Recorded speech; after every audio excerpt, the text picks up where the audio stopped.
In this video, we'll spend a day with the Pixel 9 Pro XL. We'll test its usability, performance, battery, AI, and photo and video capabilities. So welcome to a day in the life with the Pixel 9 Pro XL.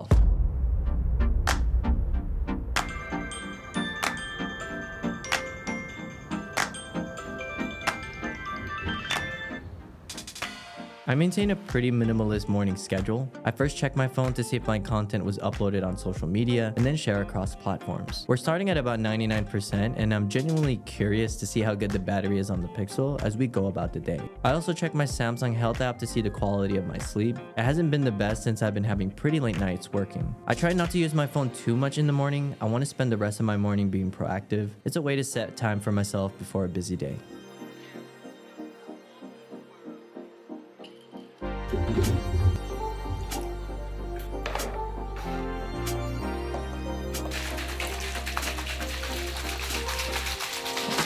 Going to the gym is part of my daily routine and I love working out in the mornings. My mood and energy are way better after working out. I feel more productive and it gives me a sense of accomplishment that I started the day off right.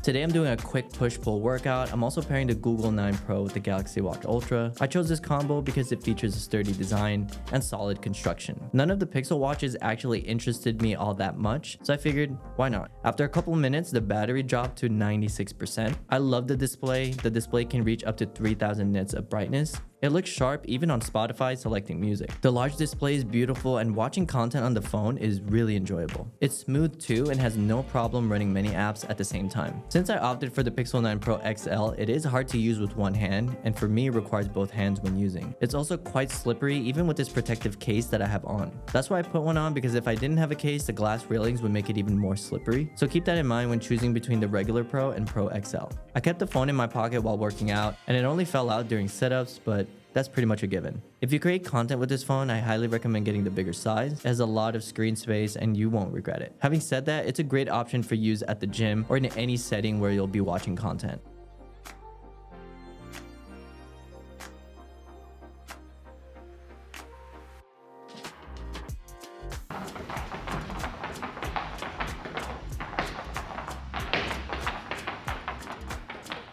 Alright, so we just got back from the gym. It's now 10:33. We're looking at about 81% on the battery. So it did drop quite a bit and that was because I was playing music. Also here are my health stats. So in my workout, we did about 127 minutes, burned close to 998 calories and over 4,000 steps. So I'm pretty happy with that, pretty consistent with the week so far starting off September, right? But yeah, we're gonna get ready. We're gonna do some work, edit some videos, script some content, and we'll go from there.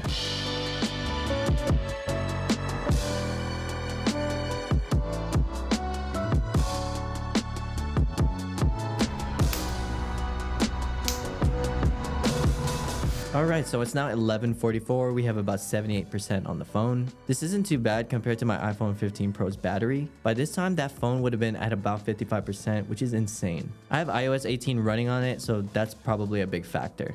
Also, no case for the rest of the day with the Pixel 9 Pro. Let's go. When it comes to the design and build of the phone, it's fantastic. It mirrors the iPhone experience in many aspects. Like at a quick glance, you wouldn't be able to tell right away that they're two different phones. The Pixel 9 Pro feels premium and the front, back, and flat metallic frame add to that premium aesthetic. It's comfortable to hold. I'm not a fan of the glass railings though, but they help with the phone's ergonomics. The phone would have benefited from matte railings, I think, but I'm sure future models will follow Apple's lead. Also, this porcelain color is beautiful paired with that matte glass back. The back is a fingerprint magnet though, but if you have a case, you wouldn't have to worry about that. I usually prefer darker phones, but I've been buying silver or white products lately. They just look super clean, especially with my desk setup. The camera housing is large, but I actually like this pill-shaped design for many reasons. First is that when you lay the phone on a table, it doesn't wobble. It makes typing on the phone easier when it's laid flat, and the iPhone 15 Pro has this problem, and when you're using it laid down on a surface, it wobbles, so I'm glad that the Pixel holds up well. If you're planning on switching from an iPhone, the Pixel 9 Pro will feel right at home with how it feels. I'm also a big fan of the upgraded fingerprint sensor. I have both face unlock and fingerprint sensors on. The fingerprint sensors are useful in the dark. It's pretty responsive and I've only had a couple of times where it didn't recognize my fingerprint. You can also add multiple fingerprints as well. I have both my right thumb and left thumb which makes it easier to unlock depending on which hand I'm using. Alright, so now we're in my office. Let's do a quick battery check. It's 12:54. We have about 72% here, so it's not doing too bad. So right now, I'm going to be making a few edits to some of my videos, schedule them real quick, answer a few emails, things like that. But right now, I want to discuss a little bit about the performance and kind of just like day-to-day usage with this phone. Since last year, I've been a full-time creator. My work involves transferring many photos and videos to my phone. I miss being able to airdrop files quickly. Airdropping is just much more convenient. If you have good Android workarounds, let me know in the comments. The phone day-to-day performs well. It has fast app loading and smooth navigation, whether you're scrolling through social media or consuming content. It's what you come to expect from a flagship phone. There's no delay when switching between apps that I found. The Tensor G4 chip isn't as powerful as an iPhone though. So if you're a big mogul gamer, just keep that in mind when it comes to performance. I also love these little small details with the phone, like when you're opening and closing the phone. I slowed down this footage a bit so you guys can see it clearly.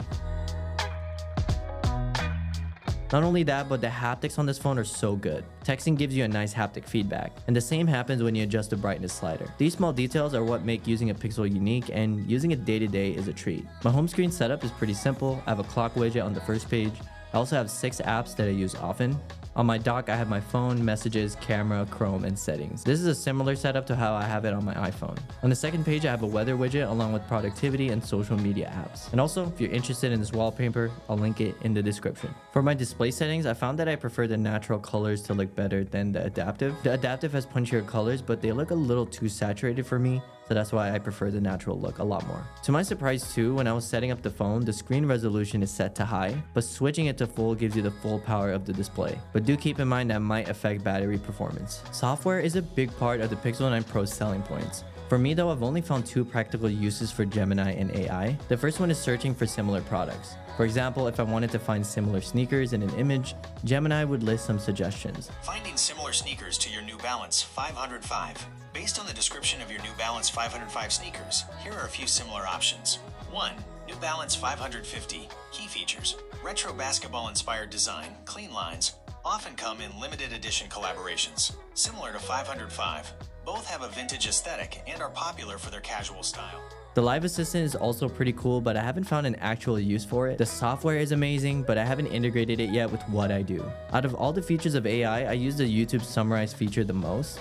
I watch a lot of videos. This feature lets me break down videos to essential points for review purposes. It gives me all the talking points, and to add on to that, even timestamps. You can even find recommended content based on the video you're watching, which is also a neat feature. I found Gemini and AI easy to use, but if you find use for it in your daily life, it can be extremely helpful.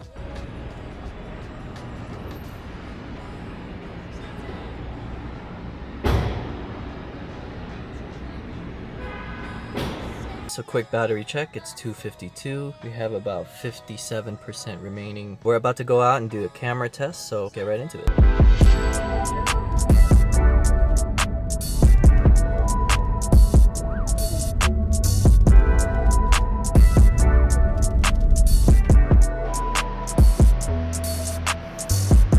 You know I got it.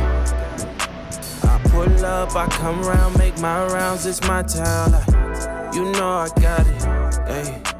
When I'm round, they now, what's up now, this touchdown. So Pixel 9 Pro XL features a couple of new things when it comes to the camera. First is a new ultra-wide and selfie camera. The main and telephoto cameras are the same. My test showed the main camera takes excellent daytime photos. They have sharp detail and good dynamic range. I usually edit these raw photos, and with some slight editing in Lightroom, I can get the look that I want. I took a couple more photos and the images have plenty of detail.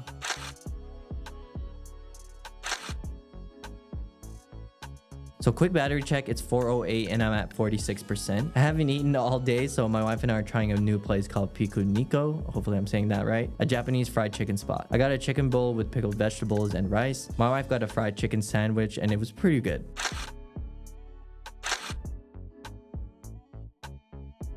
While I was eating, I checked on a few emails and replied to some comments from the content I published today. But with that, let's do some more camera tests, shall we? So for my settings, I usually have it selected at the highest megapixel and selecting RAW plus JPEG. Keep in mind though that when you take pictures, there is a slight delay, which can be annoying, but this ensures you get the highest quality image.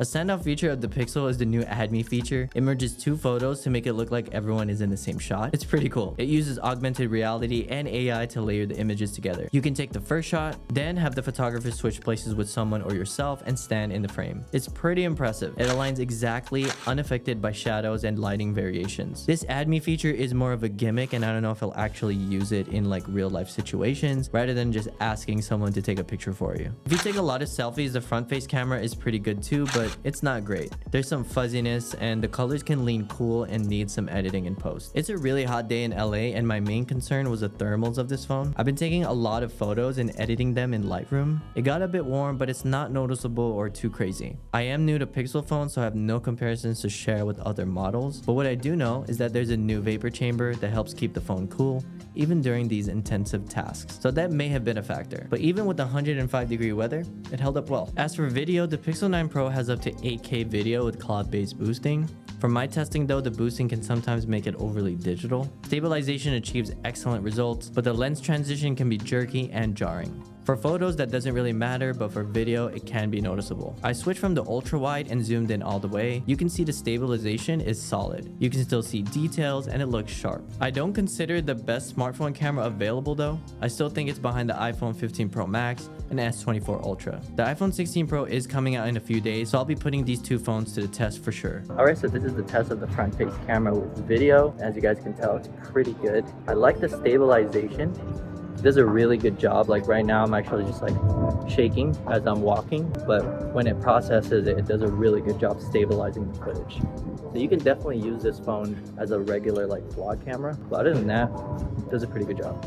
There's a lot of room for improvement though. After 2 hours of testing the camera, the battery dropped to 14%. So I had to charge it to last a few more hours. Otherwise, if I wasn't taking photos, videos, and editing, it wouldn't have dropped by that much. It's been really hot today, and all of that made me and my wife hungry again, so now we're headed to dinner.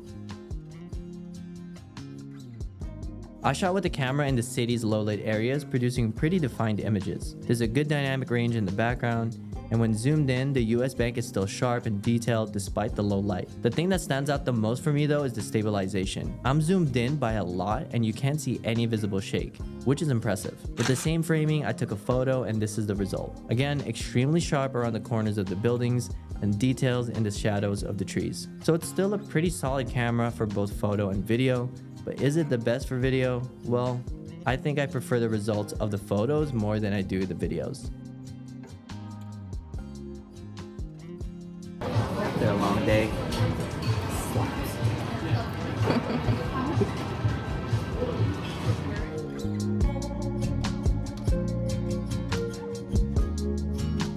So now that we're home, we have about 24%, and that's from charging it in the car for a little bit earlier. I would say the battery life is pretty good and can last all day as long as you're not taking a lot of photos and videos. For daily tasks like social media, email, and web browsing, you won't run out in the middle of the day. As you guys can see from the battery usage, the camera app took 33% of the total battery with an hour of screen time. Instagram was about 10%, followed by Spotify. So after a really long day, I was looking forward to 2K25 because it just came out, and that's how I spent the rest of my evening and just called it a day after that. It was a lot of fun filming my first day in the live video, so this definitely won't be my last, as the iPhone 16 Pro is releasing in a few days. So let me know if you enjoyed this video and want to see more. But overall, what is it like to use the Pixel 9 Pro in a full day? Well, it's a fun phone, and coming from an iPhone user for more than 12 years, it's a refreshing and new experience. The phone has impressive camera performance and produces high quality photos. I do prefer the photos more than I do the videos though. The battery life is solid and can last a whole day,